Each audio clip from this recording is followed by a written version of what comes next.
What is up, boys and girls? It's your pal right here, Black Avenger, aka the Black Azrael Lee Sanders, coming at you with another album review. I can't believe that for like the first time in history since we've been doing our album reviews, I've been like on a roll this week. I've interviewed not one, but with this one, two albums in 1 week from like my favorite bands of all time, my favorite artists of all time. This week, we're talking about U2's 13th studio album, Songs of Innocence. You talk about the huge gap between albums for U2. Last one that had came out was in 2008, No Line on the Horizon. I thought that was a very beautifully done album. I thought it was kind of similar to 1997's Pop, which I thought was a really for U2 albums, I thought that was like one of the most underrated albums that U2 had put out. It was a very dark album mixed in with a little bit of techno and all that. I thought they really did a good job in utilizing the techno, but I thought No Line on the Horizon was a really good album. Unfortunately, commercially, it wasn't a success. Apparently, for the truest, and I consider myself to be a truest U2 fan, but I guess you just had that core base of U2 fans that really just kind of had a hard time gravitating towards that No Line on the Horizon album, and it basically had forced U2 to go back to the drawing board and figure out, okay, well, what exactly are we as a band about? What do we want to do with this next album? What do we want to talk about? What made us come together as a band? What were some of the life struggles, experiences that we had came across to get us to where we are right now? They kind of went with that whole concept into making the Songs of Innocence album. And I just want to say off the break, because it is tied to this album, I think that we have a lot of people that really shouldn't be upset at the fact that they aren't going to be able to get a hold of this album unless they've subscribed and signed up for iTunes, as this is pretty much the only way you can get the album right now, unless you have a very cool friend that doesn't mind burning you a CD and you can just check it out that way. But honestly, I thought it was a very cool concept that they did with regards to releasing it through iTunes. I'll actually talk a little bit more about that after the overall review. But let's talk about this album. Now, if you guys want detailed track by track information as far as the meaning of each song, I'm going to put a link in this episode description for you guys to check out. It's going to be through Rolling Stone, where Bono goes over each track one by one, okay? But as you listen to this album, just try to come up with your own ideas on what you think that track might be about. It's a good little challenge, I always say, but I think it's going to be pretty easy, especially if you're a longtime U2 fan. You should be able to catch on with regards to what each track is about. Now, Bono and the gang, they will have you believe, because they've said it publicly in interviews, that this was not a concept album. But as you're listening to it, that's exactly how it feels, as really each track is very unique in its own. They do bring the personal experiences, them growing up in Ireland and talking about the first time that they had came over to the U.S. One of the times was when they had visited California. And there's a lot of experiences that they go through on each track. And I'm actually looking at the track listing right now for you guys through my iTunes library here, and I love how things had opened up with the miracle of Jimmy Ramone. Those of you that are Ramones fans, it's obvious that they're paying homage to the Ramones on this track. Basically they're talking about what it was for them the first time that they had saw the Ramones, and it's a very nice, welcoming opening track. I feel it really does a really great job, I feel, in capturing what the entire journey of this album is going to be about. Again, the life experiences, everything that they've gone through, whether it be individually or as a band, just what all they've gone through over the years. Every Breaking Wave. This one really loved right here. This was a pretty damn good track. Now, this one apparently was a abandoned follow-up track slated to be on the Songs of a Set album. I'm sure you guys had heard about that for a lot of years. If I'm not mistaken, that's actually the album that was supposed to be produced by Rick Rubin, if I'm not mistaken. Then again, I might have my album mixed out because that might have been No Line on the Horizon. But I know there was some material that U2 has been doing over the years, some work that they did with Rick Rubin, and then there's like a lot of material from that going into material that should have been on a follow-up album to No Line on the Horizon, as they were trying to do a follow-up to that title Songs of a Set. It really just did not happen, and it's been leaving fans as each moment of time goes by, year after year. It just has fans wanting more. U2, they want to know a little bit more about this album that it never came to be. Unfortunately, I keep waving my eyelashes because I have something in my eye, unfortunately, and it's irritating as hell. So you guys got to forgive me in advance. I might just be plucking eyelashes left and right for the next several minutes here. But we've heard apparently different versions of this track over the years. They've really done a great job in stripping it down, the choruses, tinkering with the verses a little bit. And it kind of tackles adult concerns such as long-time relationships, distractions, uh, struggles. Great little track right there. California, that one we had already talked about, as it's the band's experience in going to California for the first time in the 80s. It's a pretty damn good track right there. My personal favorite right here, Song for Someone. I thought this one was a very nice, tender ballad. And as you're going through each of these tracks, it really feels as though you two said to themselves, you know what? We had all these other great bands that, in some shape or form, played a large part in our lives, such as the Beach Boys, the Ramones, just a whole other classic bands that not only do we need to pay homage to them, but we also kind of need to go back to our roots a little bit. And as you're experiencing this album overall, it really feels as though U2 is trying to go back to their roots, almost like from the Boy War era. I mean, the first three U2 albums that had came out, it just the vibe you get from it. But at the same time, you get that vibe, right? Lyrically, some of the best songwriting you'll ever come across if you're a U2 fan. This album, best lyric writing that there is to come from Bono and Edge, which, by the way, it looks like they're taking full credits for producing this album. Is just their two names alone, as well as Danger Mouse. Danger Mouse, a little help from Flood, did a pretty good job in approaching this. Of course, many of us had wondered what exactly was going to be coming about with this album, as originally we had heard that will.i.am had stepped in, and he was trying to help them out. I mean, so many producers had stepped in to try to lay down their mark on what should be the sound for U2's album.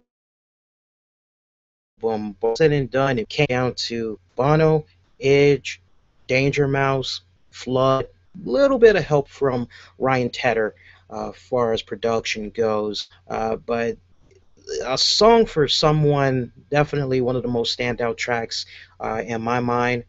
Iris is another one. This is one where Bono pretty much tackles the lost of his mother, who had passed away after collapsing at his grandfather's funeral when he was only 14 years of age.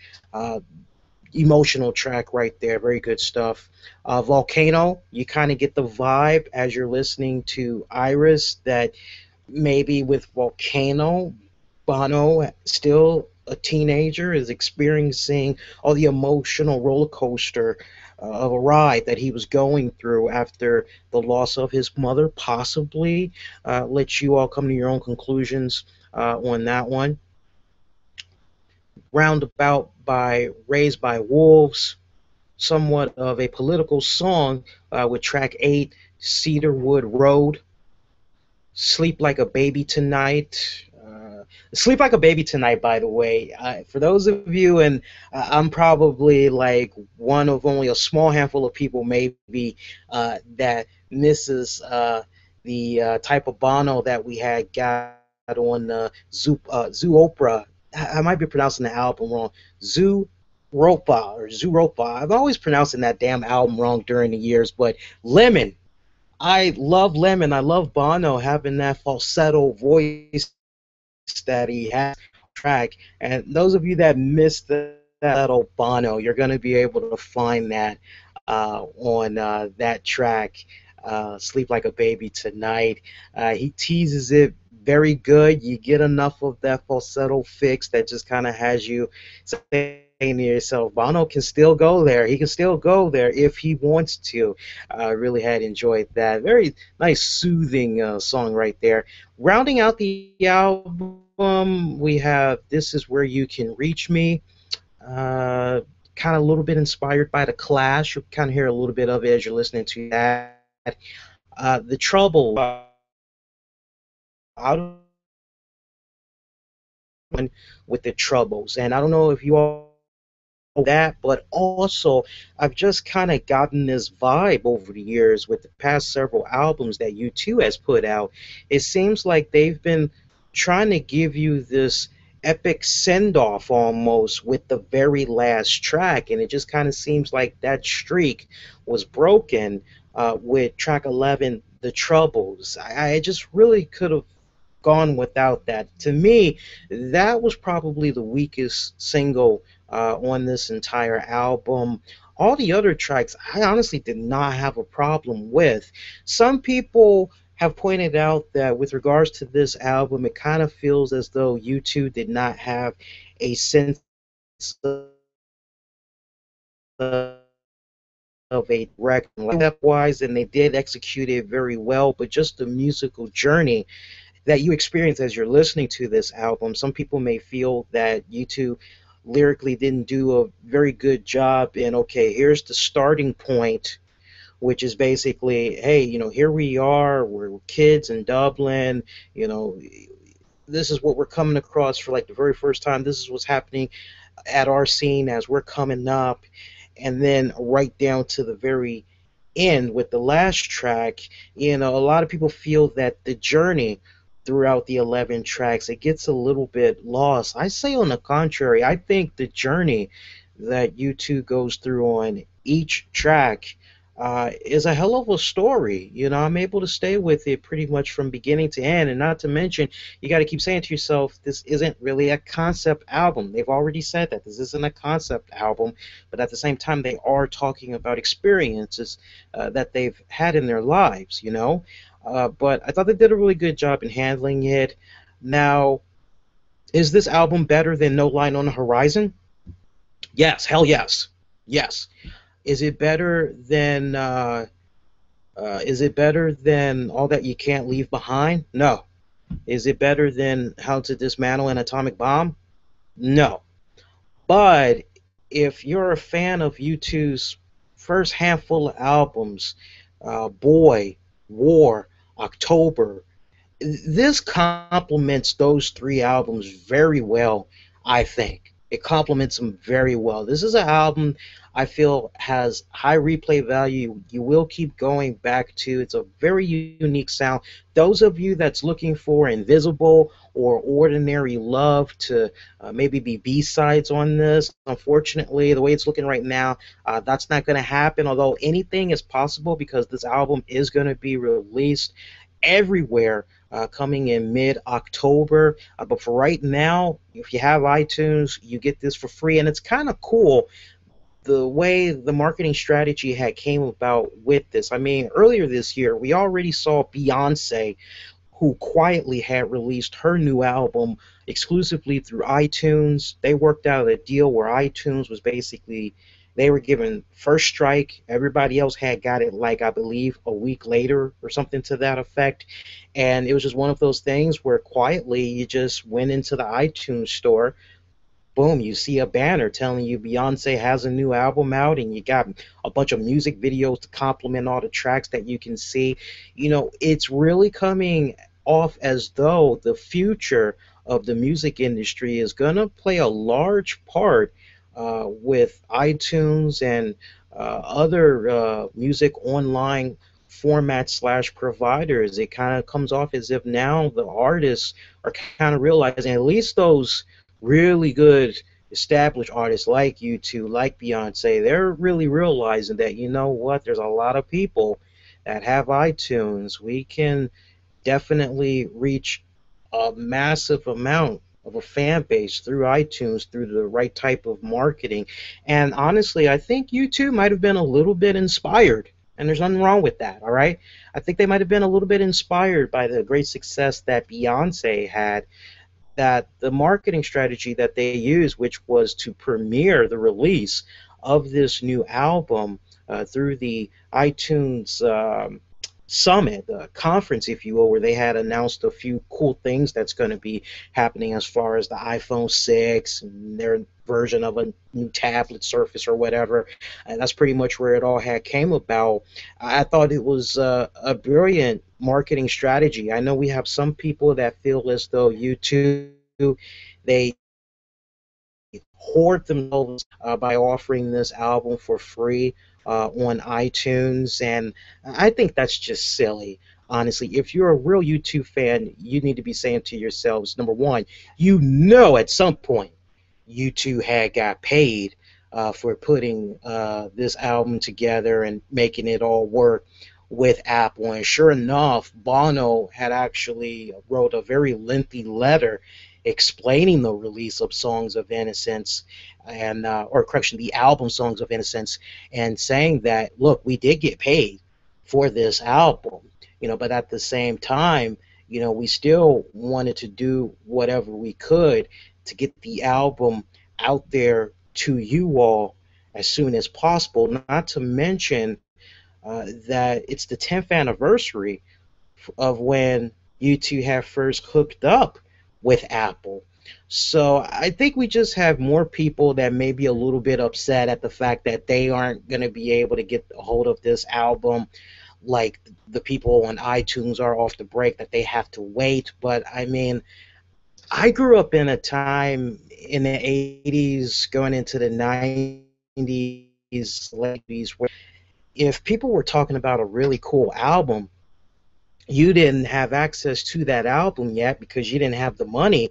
There was always that one friend that you had. Come on now, let's be for real. There was always that one friend you had growing up. If you were a kid in the 80s to now, you had that one friend who always hooked you up with whatever album you were trying to get because they had pretty much same taste in music that you had. If you were pretty much far out there, 9 times out of 10, they matched you. All you had to do was go to that friend, say, "Hey, man, I'm trying to get a hold of." Yeah, I'll hook you up tomorrow. Just give me $5, or I'll loan it to you. Do what you got to do. Hook me up when when I see you next week or whatever. And that was the end of it. So I mean, I think people just are overreacting a little bit with regards to that. I think, honestly, for all the amount of money that a lot of us put out on iTunes, Apple, and all that, honestly, I think it's a really cool gesture that Apple did. Lord knows, I've been using iTunes for many years now, and for music through iTunes, I definitely support sites like CD Baby and Amazon. SoundCloud starting to become the new norm for independent artists, up and coming artists who's really trying to get their music out there to everybody. And honestly, I think this is a really nice gesture that they did, and quite honestly, U2, as well as Beyonce, they how music marketing should be happening. I mean, I really would not be surprised if we saw bands like Rolling Stones, if they ever decide they want to get together, put out a new album, or Metallica, Garth Brooks for that matter. I know he's getting ready to do something with a new release coming in a couple of weeks, but I'm quite sure you got everybody paying attention to this, and they're probably going to be trying to work out their own marketing strategy with Apple slash iTunes. One thing I think that's pretty cool also that Bono had mentioned is that there is going to be a follow-up to this album. It's going to be called Songs of Experience. He's hoping that the turnaround for this will be happening very soon rather than later, as he knows that a lot of fans were waiting for the Songs of Ascent album. So hopefully we won't have to wait that long again. You know, U2, they have been doing a really good job in putting their name out there for the past couple of years. Of course, they were involved with Spider-Man, the Broadway little musical play and all that. We also saw them contribute to 2013's Ordinary Love soundtrack, of which the song Ordinary Love, it had won a Golden Globe Award. It was also nominated for an Academy Award. So we saw them build up some really great momentum, and that would be followed up in 2014 as right around Super Bowl time. You guys remember we saw the release of Invisible, and that was something that they had worked out through Bank of America, where the song was available for free for, if I'm not mistaken, like 24 hours or something to that effect.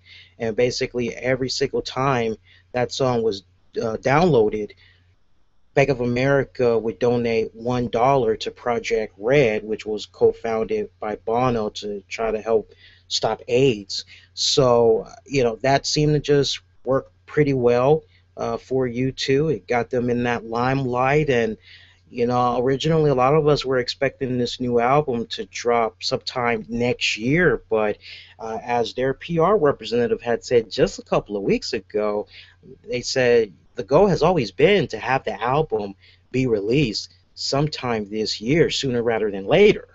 And they kept their word as far as I'm concerned, and I think it's a really great masterpiece.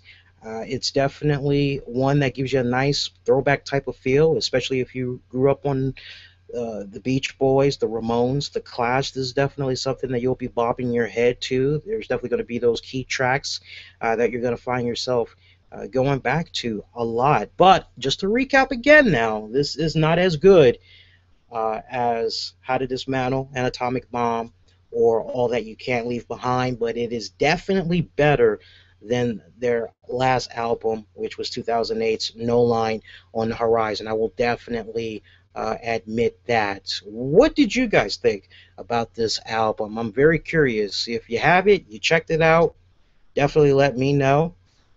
If you have iTunes and you know you're trying to figure out how you can go about getting this album, you already have it. If you have iCloud and all that, as soon as you open up your iTunes, you'll see the album right there. It'll be ready for you to download. You'll see the little cloud button. That's the beautiful part about the way they have this album set up.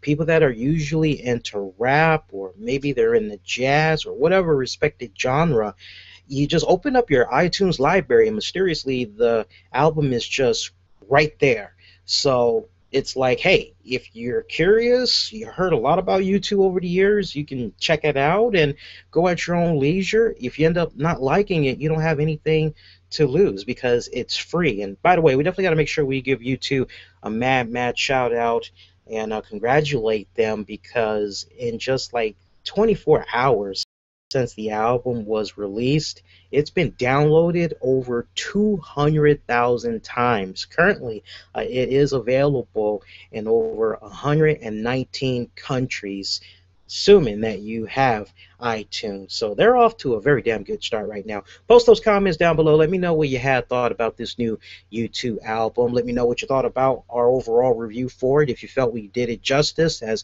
we always try to go in depth on our album reviews over here. We don't try to do like some people and only talk about it for 1 minute and expect you to subscribe to us. That's just cock teasing, let's be honest. So we really hope you appreciate the way that we handled this here. And if there's a really cool album you'd like for us to check out, to possibly review, you can definitely sound off, post your comments down below, and if it's on point, if I'm messing with it like that, we'll definitely do a future review for it when we get the opportunity. Meantime, make sure you share this a number of ways. You can Google Plus, Facebook, retweet it. One of the many ways you can spread a good word about our content. Make sure you also give this a thumbs up.